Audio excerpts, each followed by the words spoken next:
जय जगन्नाथ। आपण देखुचंती Shrihari live take. मु आपन सहित अच्छी अच्युतानंद दास। तो बर्तमान आपण मानक पई गोटे बहुत बड़ अपडेट मु नहीं आसुची। जो अपडेट टी सहारार जदिओ नुहे ता सहित संपृक्त अच्छी।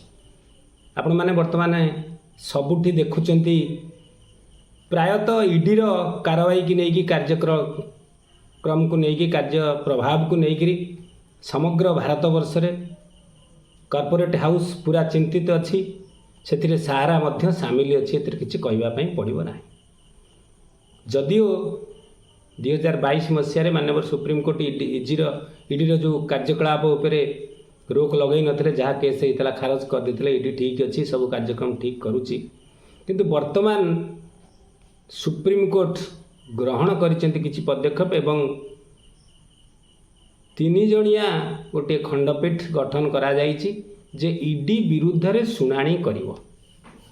एमती अनेक खबर आसिला जे राजनैतिक जो दल अच्छी पावर रे अच्छी शक्ति तांकर अच्छी, से माने ईडी को भूल प्रयोग करुचंती, भूल व्यवहार करुचंती, जहाँकि माननीय सुप्रीम कोर्ट रे मध्य केस चली। 3 जणिया खंडपीठ बर्तमान तार गठन होती जो कि शुणाणी हम एवं सेटा पुणी एमती 3 जणिया खंडपीठ गोटे गठन होती।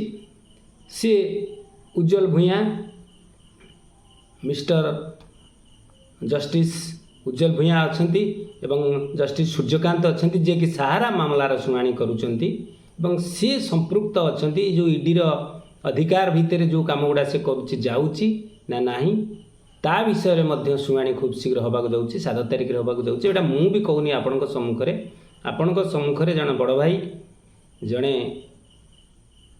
गोटे न्यूज चैनल रे से भाई तांकर तर्जमा करुचंती एवं स्पष्ट भाव में जहाँ उत्तर रखुचंती से कथाटा मु बर्तमान आपण सम्मुखें डायरेक्ट तांको मुहरु रखिदौची। आपण देखंतु ईडी विरुद्ध रे मध्य प्रश्न उठिला एवं ईडी को मध्य वर्तमान किछि रोक लगी पारे। सरकार निर्णय करेंगे तार जो परिसीमा अच्छी बढ़ेते कमेबे कौन से विषय निश्चित आगु को आपण वर्तमान वीडियोटी देखंतु निश्चित जानिपारे। मैं हूं अशोक वानखेड़े, लेकर आया हूं एक विशेष और बहुत महत्वपूर्ण खबर।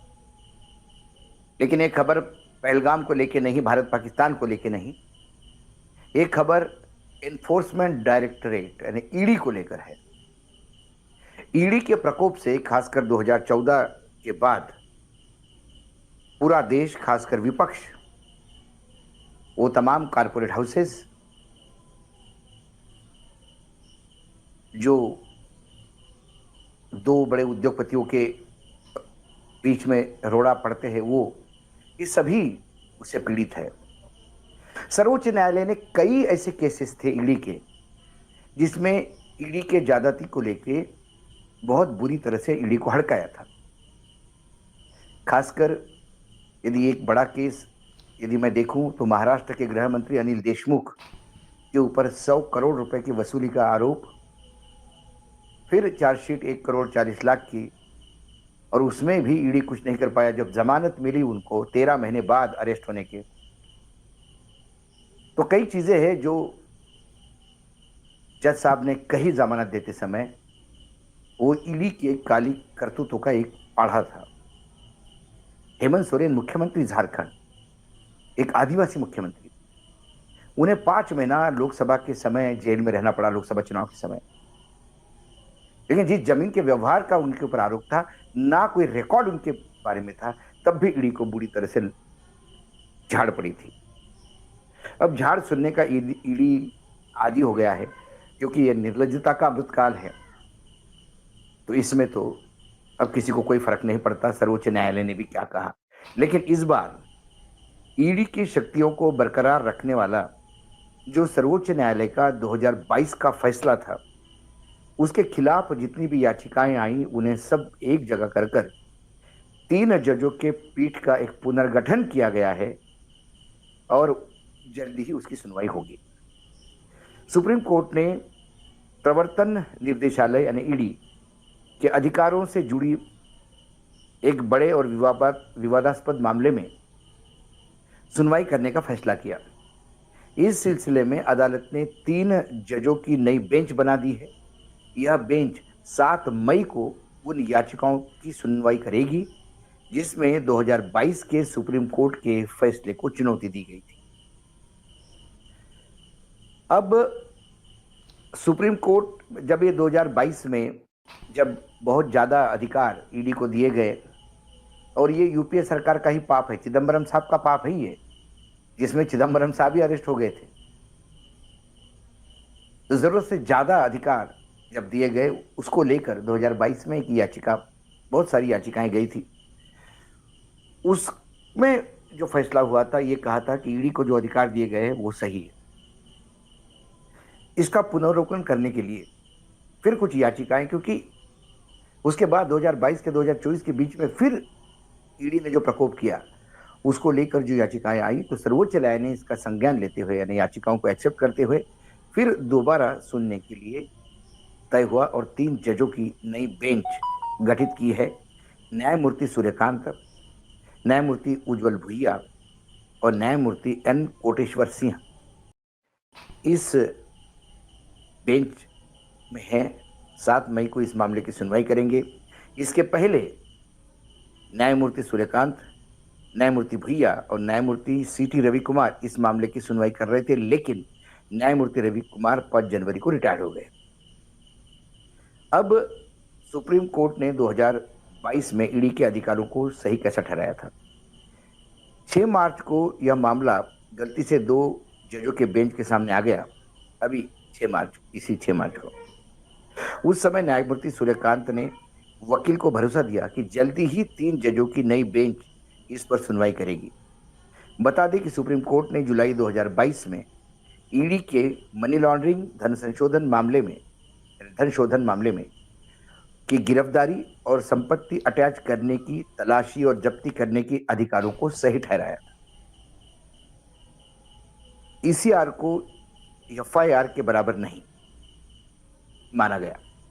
हालांकि अगस्त 2022 में कोर्ट ने इस फैसले की समीक्षा के लिए दाखिल याचिकाओं पर सुनवाई करते हुए सहमति जताई थी और कोर्ट ने कहा था कि 2 अहम मुद्दे, ईडी की शिकायत रिपोर्ट ईसीआर न देना, आरोपियों को पहले से ही दोषी मान लेना पर फिर से विचार करने की जरूरत है। 2, कोर्ट ने इस बात को माना कि मनी लॉन्ड्रिंग दुनिया भर में वित्तीय व्यवस्था पर भयानक गंभीर संकट है, खतरा माना जाता है और इसे साधारण अपराधी नहीं माना जा सकता। कोर्ट ने यह भी कहा था कि ईडी अधिकारी पुलिस अधिकारी नहीं माने जाते और सीआईआर को एफआईआर के बराबर नहीं माना जाएगा। सीआईआर माने यानी जो शिकायत रिपोर्ट होती है उसको आप एफआईआर नहीं मान सकते। इस फैसले में कहा गया था कि हर मामले में आरोपी को सीआईआर की कॉपी देने की जरूरत नहीं है। गिरफ्तारी के समय ईडी के तरफ से गिरफ्तारी के कारण बता देना ही पर्याप्त है। यह फैसला उन 200 से ज्यादा याचिकाओं पर आया था जिसमें लोग और संस्थाओं ने मनी लॉन्ड्रिंग कानून पीएमएलए के कई प्रावधान को चुनौती दी थी। विपक्ष भी अक्सर इन कानून का सरकार द्वारा अपने विरोधियों को निशाने बनाने के लिए उपयोग करता है, ये आरोप लगा रहे थे, हथियार बनाता है, ये आरोप लगाए थे। सुप्रीम कोर्ट ने भी यह कहा था कि यह कानून के तहत गिरफ्तारी और जमानत की शर्तें सख्त है, लेकिन यह उचित है और इसमें कोई मनमानी या अन्याय नहीं। अब देखना होगा कि नई बेंच इस पर क्या राय देती है। देखिले बर्तमान आपण तो माननीय सुप्रीम कोर्ट जो ग्रहण कर याचिकाटा को 22 मसीह जदि ईडी सब ठीक करता बर्तमान केमती भूल कला बा ईडी जो अधिकार दिखाई अधिका दिखाई तेणु ताकू किसी परिमाण में कमे देवाक पड़ो कौन कर 3 जणिया खंडपीठ निश्चित विचार करेंगे। आपको मुझे खबर दबार कारण कौन आप देखिए खूब कम दिन भितर ईडी प्रभाव जोरसोर प्रभाव पड़ा क्या ना आपणकर सहारार अनेक जगह पर ईडी चढ़ऊ कर ईडी रेड कर ईडी एमती कला ईडी सेमती कला आमक कला डमक कला आप देखिए। तेणु ऑब्जेक्शन होची जे ईडी की सरकार तांकर काम हासिल करने व्यवहार कर जो पावर को मिसयूज कर जो अभियोग आसी तार शुणाणी हम निश्चित एवं तार भल रिजल्ट आसब।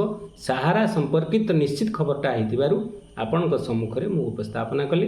ईडी को वर्तमान सामना करने पड़ो 3 जणिया जज खंडपीठंकर तांकर जो पावर उपरे केते ताकू दिया जीवा और केते दिया हबो नाही। निश्चित भले रुहंतु। जगन्नाथ कृपारू आपणकर सहारा समस्या मध्य समाधान हबो, निश्चित हबो। धैर्य धरंतु। आउ अल्प दिन मध्य। नमस्कार। जय जगन्नाथ।